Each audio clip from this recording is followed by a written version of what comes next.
రేణు దేశాయ్ పవన్ కళ్యాణ్ మాజీ భార్య అనిపించుకోవడం కంటే రేణు దేశాన్ని పిలిపించుకోవడానికి ఇప్పుడు ఇష్టపడుతోంది. గతంలో వీరిద్దరూ బద్రీ సినిమాతో టాలీవుడ్లోకి పరిచయమై తర్వాత ఆ సినిమా నుంచే వారు ప్రేమించి పెళ్లి చేసుకొని జరిగింది. అంతకుముందు నందిని అనే అమ్మాయితో ఆయనకు పెళ్ళై విడాకులు కూడా అయింది. అయినా అన్నీ తెలిసి వాళ్ళు సహజీవనం చేశారు.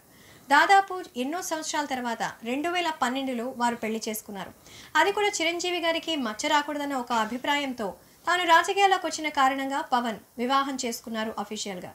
ఆ తర్వాత మళ్ళీ వారిద్దరూ విడిపోవడం కూడా జరిగింది. 4 ఏళ్లకే వాళ్ళు మళ్ళీ విడిపోయారు. అన్నా లెజినోవా అనేటువంటి ఫారెన్ యువతిని మళ్ళీ ప్రేమించి పెళ్లి చేసుకున్నారు పవన్ కళ్యాణ్. అప్పటి నుంచి చాలా కాలం పాటు రేణు దేశాయ్ ఒంటరిగా ఉంటూనే వస్తున్నారు. కానీ తాను ఒంటరిగా ఉన్న తన అభివృద్ధికి పవన్ సాయం చేస్తూనే ఉన్నారు. ముఖ్యంగా ఇష్క్ వాలా లవ్ అనే ఒక హిందీ సినిమా చేశారు. ఆ సినిమా నిర్మాతగా వ్యవహరించారు. దీనికి పవన్ చాలా సహాయం చేశారట. ఆ తర్వాత బిగ్ బాస్లోకి వెళ్తున్నట్టుగా కబురు రావడంతో పవన్ కళ్యాణ్కి ఫోన్ చేసి అడిగారట రేణు. మరి బిగ్ బాస్లోకి వెళితే పర్సనల్ లైఫ్ గురించి ఎక్కువగా చర్చ వస్తుందని, మళ్ళీ అపవాదులు ఎదుర్కోవాల్సి ఉంటుందని ఆలోచించుకోమనగా ఒకే చెప్పి అందులోకి వెళ్ళనని డిసైడ్ అయిపోయింది రేణు దేశాయ్. అలాగే తాను ఢీ షోకి అలాగే కొన్ని ప్రముఖ ఛానల్స్లో జడ్జిగా కూడా వెళ్లారు.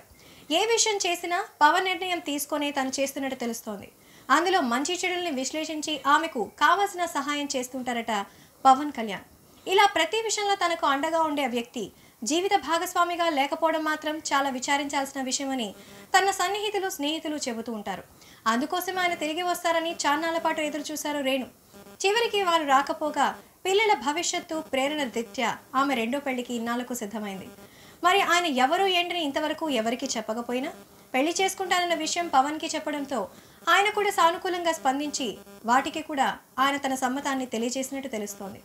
ఇలా పవన్ కళ్యాణ్ రేణు దేశాయ్ లైఫ్లో నుంచి పర్సనల్గా అఫీషియల్గా బయటకు వచ్చినా తనకు మాత్రం ఎప్పటికీ అండగానే ఉంటున్నారని పవన్ తనతో ఉన్న సాన్నిహిత్యం గురించి తన సన్నిహితులతో చర్చించారు రేణు దేశాయ్. ప్రస్తుతం రేణు దేశాయ్ గేమ్ ప్లానర్గా స్టిల్ పవన్ కళ్యాణ్ లీడ్ చేస్తుండడం అదంతా తన మంచి కోసమే అని చెబుతుండడంతో ఈ విషయం ప్రస్తుతం హాట్ టాపిక్గా మారింది. మేము చేసే వీడియోస్ మీ మొబైల్కి నోటిఫికేషన్గా రావాలంటే మా ఛానల్ని సబ్స్క్రైబ్ చేసుకొని పక్కనే ఉన్న బెల్ ఐకాన్ని యాక్టివేట్ చేసుకోండి.